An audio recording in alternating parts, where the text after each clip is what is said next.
ఓం సాయిరామ్. మన సాయి భక్తులందరికీ కూడా నమస్కారం అండి. బాబా దయ వల్ల అందరూ కూడా ఎప్పుడూ అష్టైశ్వర్యాలతో ఆరోగ్యంతో సంతోషంగా ఉండాలండి. ఆ బాబా తరపున నేను కూడా అయితే మనస్ఫూర్తిగా కోరుకుంటున్నాను. ఈ రోజు వీడియోలో ఆ సాయిబాబా తరపున మనకు వచ్చినటువంటి సందేశం ఏమిటి అంటే, మీ నిరీక్షణ అనేది స్పందించబోతోంది. ఈ సందేశాన్ని ఎక్కడ కూడా స్కిప్ చేయకుండా చివరి వరకు చూడండి. రేపటి రోజున మీ జీవితంలో కనీ విరిగని ఆనందాన్ని మీరు పొందబోతున్నారని బాబా గారు ఈ రోజు ఒక చక్కటి సందేశం ద్వారా మన ముందుకైతే వచ్చారండి. మరి ఆ బాబా గారి యొక్క సందేశాన్ని పూర్తిగా వినండి.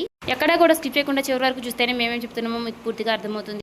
అలాగే బాబా గారి యొక్క సందేశం మీకు మనస్ఫూర్తిగా నచ్చినట్లయితే తప్పకుండా ఈ వీడియోకి ఒక చిన్న లైక్ అయితే ఇవ్వండి. మీరు ఒక లైక్ ఇవ్వడం వల్ల మరికొందరికి రీచ్ అయ్యే అవకాశం ఉంటుంది. అలాగే మాకెంతో సపోర్టివ్గా కూడా ఉంటుంది. అలాగే కొత్తగా కనుక మన ఛానల్ని ఎవరైనా చూస్తుంటే కనుక దయచేసి సబ్స్క్రైబ్ చేసుకుని వాళ్ళు సబ్స్క్రైబ్ చేసుకోండి, మాకు సపోర్ట్ చేయండి. ఈ వీడియో కనుక మీకు నచ్చినట్లయితే ఓం శ్రీ సాయిరామ్ అని కామెంట్ చేయండి. అలాగే మరికొందరు మందికి సాయి భక్తులకి ఈ వీడియో షేర్ చేయండి. బాబా సందేశాన్ని మాత్రం మీరు తొందరపడి నెట్టివేయకండి. ఎందుకంటే ఈ రోజున మీకు ఎంతో మంచి శుభవార్తని మీ ముందుకు తీసుకువచ్చాను. ఇన్నాళ్ళ నుంచి మీకు ఏవైతే ప్రతిఫలం దక్కలేదో అది ఈ రోజున మీ చేతికి దొక్కబోతుంది. మీ నిరీక్షణ ఈ రోజు ఫలించబోతుంది. ఈ బాబా మాటను మీరు పూర్తిగా వింటారు కదా. అశ్రద్ధ చూపించకుండా ఒక్కసారి ఈ వీడియోని తరిమి తీరా ఆలకించి మీ మనసును ప్రశాంతంగా ఉంచుకునేందుకు ప్రయత్నం అయితే చేయండి. మరి ఈ సందేశంలో ఉన్నటువంటి పరమార్థం ఏమిటో తప్పకుండా తెలుసుకుందాం. ఏదైనా సరే ఇది మీకోసం చెప్తున్నటువంటి సందేశాన్ని మీరు వెనక్కి నెట్టివేయకండి.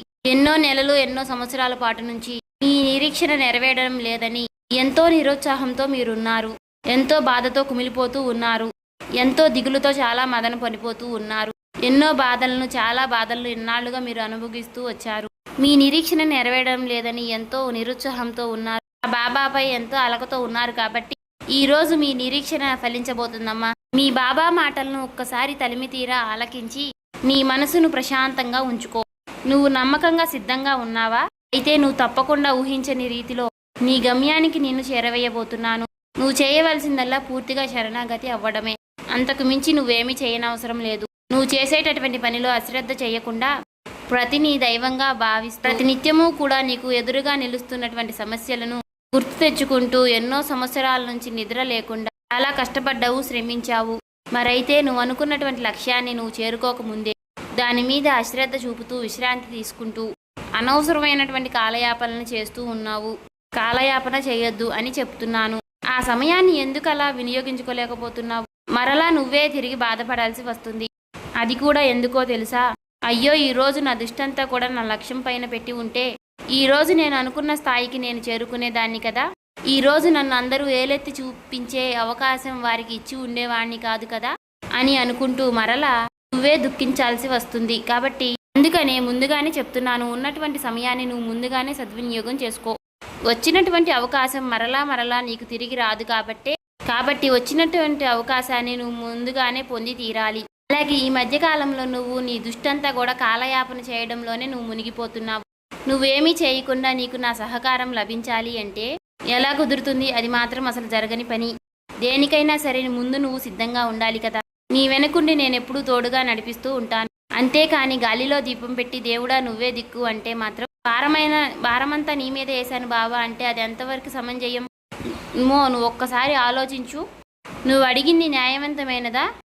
అలాగే నువ్వు అడిగినది నీ కుటుంబానికి మంచి చేసేది, ఎవరికి ఏ హాని చేయకుండా అంత గొప్ప లక్ష్యం ఇది. అందుకు నా సహకారం ఎందుకు నీకు ఉండదు చెప్పు అని ఎప్పుడూ కూడా నువ్వు అనుకోవద్దు. నా సహకారమే కాదు, నీకు ఎప్పుడూ కూడా సకల దేవతల యొక్క సహకారం అనేది తోడుగా ఉంటుంది. నీకు నేను చెప్పాలనుకుంటుంది ఒకటే, సమయాన్ని వృధాగా గడిపేస్తూ ఉన్నావు. నీ ఆలోచనలన్నీ కూడా తప్పుగా వ్యతిరేకంగా ఉంటున్నాయి. కానీ తప్పుగా అంటే నువ్వేమి తప్పుడు పనులు చేస్తున్నావని అర్థం కాదు. నువ్వు అనుకున్నటువంటి ఆలోచనలపై ఎప్పుడూ కూడా మధ్యలోనే తప్పుడు వ్యతిరేక ఆలోచనలతో ఆ పనులు ముగించేసేందుకు నువ్వు ప్రయత్నిస్తూ ఉన్నావు. ఒక్కసారి గుర్తు చేసుకో, నువ్వు అనుకుంటున్నది ఎప్పటికైనా విజయం సాధిస్తావు అనే లక్ష్యం నీలో ఉందా? అసలు నేనేమిటి, నా శక్తి ఏమిటి, నేను అనుకుంటే సరిపోతుందా? అది జరగాలి అంటే మాటలా ఏం చేస్తాంలే, ఇంత తక్కువ ఆదాయంతో నేను ఇంకా ఎంత కష్టపడాలి, దాని వలన నాకు నా శరీరానికి కష్టమే తప్ప శ్రమే తప్ప ఇక అందులో మాత్రం నాకు ఎలాంటి లాభము కనిపించడం లేదే. ఇలా అంటూ ప్రతికూలమైనటువంటి ఆలోచనలతో సతమతమవుతూ దాని గురించి నువ్వు పూర్తిగా మర్చిపోయావు. ఒకటైతే గుర్తుపెట్టుకో భక్త, ఏది అనుకోగానే చేయలేవు. నీ కలలన్నీ నీవు నిజం చేసుకోవాలి అంటే గనుక ఎంతో శ్రమించవలసినటువంటి టైం వస్తుంది. కాబట్టి ఇంతకాలం శ్రమించావు, ఎన్నో సమయాలను నిరీక్షించావు. ఇప్పుడేమో సమయాన్ని అంతా వృధా చేస్తూ ఉన్నావు. అదే విధంగా నీకు దేని యందు మంచి జరుగుతుందో, దేని వలన నీకు నష్టం జరుగుతుందో ఈ సాయికి తెలీదా చెప్పు? నేను అనుకున్నదే సాధించాలి, నేను అనుకున్నటువంటి ఎక్కువ ఆదాయాన్ని సాధించాలి, ఎక్కువ ఆదాయాన్ని పొందాలి అని మాత్రం నువ్వెప్పుడూ ప్రయత్నించవద్దు. ఆ విధంగా ఎప్పుడూ నువ్వు ఆశలనేవి కూడా పెట్టుకోవద్దు. నీకు తెలుసా, మధ్యలో ఏదైనా సరే అద్భుతం జరిగి అదృష్ట దేవత వర్ణిస్తుందేమో. తక్కువ ఆదాయమని నువ్వు దేనినైతే తక్కువగా తీసిపడేశావో అదే రేపటి రోజున నీకు మంచి గమ్యాన్ని దారి చూపించే విధంగా మారబోతుంది అనేమో నీకు తెలియదు కదా. చిన్న ఆదాయమే నీకు రేపటి రోజున బంగారు భవిష్యత్తుని ఇచ్చేందుకు నీకు సహకారంగా ఉంటుంది. నువ్వు నిరాశకు మరలా దానిపైన ఒక్కసారి దిష్టి నిలిచి చూపు. నన్ను నమ్మి దేనియందు అయితే అశ్రద్ధ చూపి దేనినైతే వద్దు అని అనుకుంటున్నావు దాని యందు ఒక్కసారి సమయాన్ని కేటాయించు. నీకు ఆమోదమైనటువంటి తెలివితేటలను ఆలోచించే విధానాన్ని చాలా చురుకుతనం ఎక్కువగా ఉంది. ఏదైనా కానీ సాధించేటటువంటి ఆత్మధైర్యం, ఏదైనా సరే నువ్వు ఆలోచిస్తే ఎలాగైతే నేను చెప్తున్నాను నీకు కూడా మంచి విజయం అందబోతోంది. గొప్ప విజయాన్ని పొందబోతున్నావు. దానిలో నీకు కలిగే అదృష్టాన్ని చూసి నువ్వే నమ్మలేనంతగా అంత ఆనందాన్ని ఖచ్చితంగా నువ్వు పొందబోతున్నావు. అందుకే నీకు ఈరోజు సహకారంగా ఈ సాయాన్ని చేతిని నీకు తప్పకుండా అందివ్వబోతున్నారని సాయిబాబా పెట్టుకో. నీ నిరీక్షణతో ఈ నిరీక్షణ ఫలించే విధంగా చేయబోతున్నారు.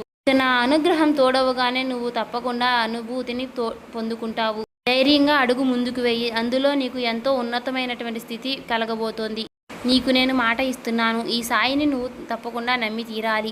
నీకు ఉన్నత స్థితి కలుగుతుంది. తప్పకుండా నీకు ఆనందాన్ని కూడా సాయం దగ్గర చేయబోతున్నాను.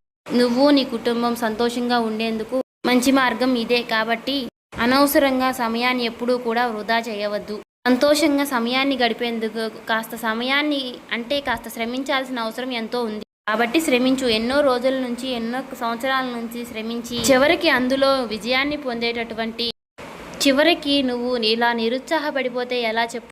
కాబట్టి అడుగులు ముందుకు వెయ్యి. ఈ సాయి అనుగ్రహం నిన్నెప్పుడూ సదా ముందుకు నడిపిస్తూనే ఉంటుంది.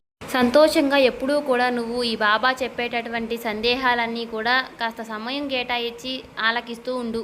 నేను కేవలం నీకోసం మాత్రమే, నువ్వు అడిగింది ఏదైనా సరే వెంటనే నీకు ఎన్నో రకాలైనటువంటి అద్భుతాలని జరిపించాలని ఎప్పుడూ కూడా మీ ముందుకు వస్తూ ఉంటాను. కానీ మీరు ఎప్పుడూ కూడా నన్ను గుర్తుపట్టడం లేదు. నేను ఏ రూపంలో మీ ముందుకు వచ్చినా మీరు నన్ను అసహించుకుంటున్నారే తప్ప అది ఎలా స్వామి అంటే, ఒక కుక్క రూపంలో రావచ్చు, ఒక భిక్షవాడి రూపంలో రావచ్చు, ఎవరైనా సరే ఒక కాకి రూపంలో రావచ్చు. అలా నేను మీ ముందుకు వచ్చినప్పుడు మీరు నన్ను గుర్తుపట్టకుండా అసహించుకుని అక్కడి నుంచి వెళ్ళిపోమని అలా చెప్తున్నారు. నా మనసుకు చాలా బాధ వేస్తూ ఉంటుంది. మీ ముందుకు వచ్చినటువంటి ఒక విశ్వాసమైనటువంటి ఏదైనా సరే, ఒక కుక్క అయినా సరే దానికి పట్టెడన్నం పెట్టండి. లేదంటే ఒక భిక్షవాడు అంటే ఒక భిక్షగాడు వచ్చినా సరే వారికి ఒక 2 రూపాయలు దానం ఇవ్వండి. ఆ భిక్షగాని రూపంలోనే నేను తప్పకుండా భిక్షాటన చేస్తూ ఉండవచ్చు. ముందుకు వచ్చి నేను చేయి చాపినప్పుడు మీరు లేదు పోమన్నప్పుడు నేను చాలా బాధపడతాను. కాబట్టి ఇవన్నీ కూడా నువ్వు గుర్తుపెట్టుకొని కనీసం 1 రూపాయి అయినా సరే ఎవరైనా చేయి చాచి నిలబడితే 1 రూపాయి అయినా నువ్వు ఇవ్వాలి. నువ్వు ఇవ్వగలిగితే నా మనసు చాలా ప్రశాంతంగా ఉంటుంది. ఏదైనా సరే ఎప్పటి నుంచో కానీ లేదా ఒకసారి కానీ ఎవరైనా కానీ మీ బాధను అర్థం చేసుకున్నట్లుగా మీకు ఎప్పుడూ అనిపించడం లేదు. అయితే భగవంతుడు మాత్రమే నిన్ను అర్థం చేసుకున్నాడని నువ్వు పరిపూర్ణంగా నమ్మావు. కాబట్టి ఈ జీవితానికి నేను స్వయంగా ఒక పెద్ద సంపాదన ఇవ్వబోతున్నా. నీ ప్రయత్నానికి కాదు, నీ ప్రతిఫలమైనటువంటి ఒక మంచి మనసుకి నీ గతం దేవుడు నిన్ను తప్పకుండా చూశాడు. నువ్వెన్నిసార్లు విఫలమయ్యావో నాకు తెలుసు. నువ్వెన్నిసార్లు ఆశలు పెట్టుకున్నావు, ఎన్నిసార్లు ఆశలు అరియాసలు అయిపోయాయో నాకు. అలాగే నువ్వెన్నోసార్లు ఏడ్చావు. ఒక్కొక్క టైంలో నీకు అనిపించింది ఇక నాకు జీవితంలో మంచి జరుగుతుందా, నేనెందుకు ఇంత కష్టపడాల్సి వస్తుంది, ఎందుకు నాకు మాత్రమే ఇలా అన్నిట్లో ఎదురొస్తూ ఉంది అనుకుంటూ ఇలా చాలా కష్టాలని మోస్తూ ఉన్నావు. అవన్నీ కూడా నేను వింటూనే ఉన్నా. ఎందుకంటే నువ్వు నన్ను మర్చిపోయినా ఏ రోజు కూడా నేను నిన్ను మర్చిపోలేదు. పడిపోయినటువంటి ప్రతిసారి, నువ్వు ఏడ్చినటువంటి ప్రతి రాత్రి కూడా, ఎన్నిసార్లు కృంగిపోయినా సరే నువ్వు మరలా లేచే ప్రయత్నం నేను నీతో చేపిస్తూ ఉన్నాను. ప్రతి క్షణము కూడా నీలో నీ ధైర్యాన్ని నేను చూశాను. నీ ధైర్యం నీకు మంచి కావడం వల్లే నేను ఇప్పుడు వరకు నా ఆశీర్వాదాన్ని నీకు ఎప్పుడు నేను అందిస్తూనే ఉన్నాను. దానికి తగినటువంటి సమయాన్ని నీకు నేను ఇవ్వాలి అని అనుకుంటున్నాను. దానికి తగినటువంటి సమయం ఈ రోజుతో నీకు ఈ రోజు నీ జీవితంలోకి రాబోతుంది. చూడమ్మా, నువ్వు ఊహించినటువంటి మార్గాల్లో నీకు అన్ని రకాలుగా డబ్బు వచ్చేటటువంటి ఏర్పాట్లు నేను చేయబోతున్నాను. అవకాశం రూపంలో, ఒక్కొక్క సంతోషం రూపంలో, ఒక్కొక్క తలుపు రూపంలో, మీ దగ్గరికి కలిసి వచ్చే వ్యక్తి రూపంలో సడన్గా ఆ డబ్బు సంపద అభివృద్ధి మీ దారికి రాబోతున్నాయి. మీ చేతిలోకి పడే డబ్బు మీరు కోల్పోయినటువంటి సంవత్సరాల పరంగా రాబోతుంది. కోని చోట నుంచి నీకు నిలిచిపోయిన డబ్బు అంతా తప్పకుండా నీ చేతికి వస్తుంది. ఊహించినటువంటి వ్యక్తుల దగ్గర నుంచి నీ సహాయం అనేది తప్పకుండా వస్తుంది. నువ్వు ఊహించినటువంటి ఒక కొత్త అవకాశం అనేది నీ జీవిత తలుపు తడుతుంది. ఎందుకంటే నీకు భగవంతుడే ఇలా చెప్తున్నాడు, నీ జీవితం అనేది మారాలి అని.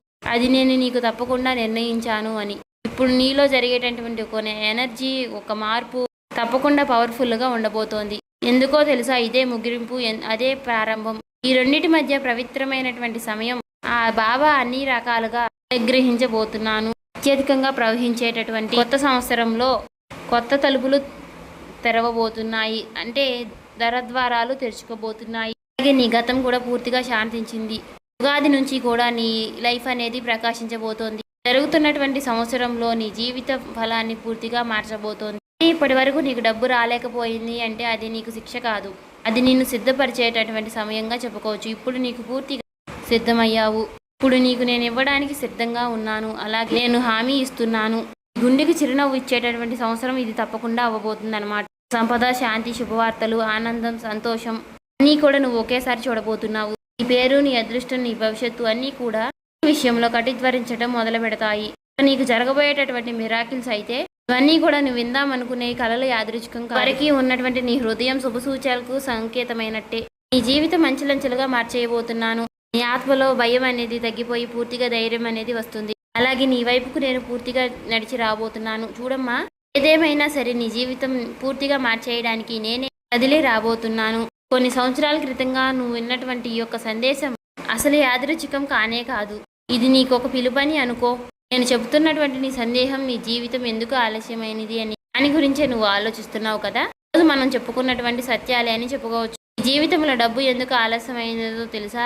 మీ హృదయం ఒక్కసారిగా ఎక్కువగా బాధపడడానికి కారణం ఏమిటో తెలుసా? ఎందుకంటే ఈ ప్రశ్నని నువ్వు ఎన్నోసార్లు నువ్వే అడుగుతూ ఉన్నావు. ఎందుకు నాకు మాత్రమే ఆలస్యం చేస్తున్నాడు ఆ భగవంతుడు? ఎందుకు నేను ఇంత కష్టపడినా నాకు ఫలితం రావడం లేదు అని అడిగావు కదమ్మా. చూడమ్మా, నువ్వు ఎంతో చాలా మంచి పవిత్రమైనటువంటి మనస్తత్వం కలిగిన దానివి. నుండి నీకు రావాల్సిన డబ్బంతా ఆగిపోయేటట్టుగా చేశాను. నీ నోటి నుంచి కరిగిపోయేటట్టుగా చేశాను. ఎందుకంటే నువ్వు మొదటిసారి నన్ను అర్థం చేసుకుంటున్నావు. ఈ ఆలస్యం అనేది ఒక శిక్ష కాదు, నీకు రక్షణలా.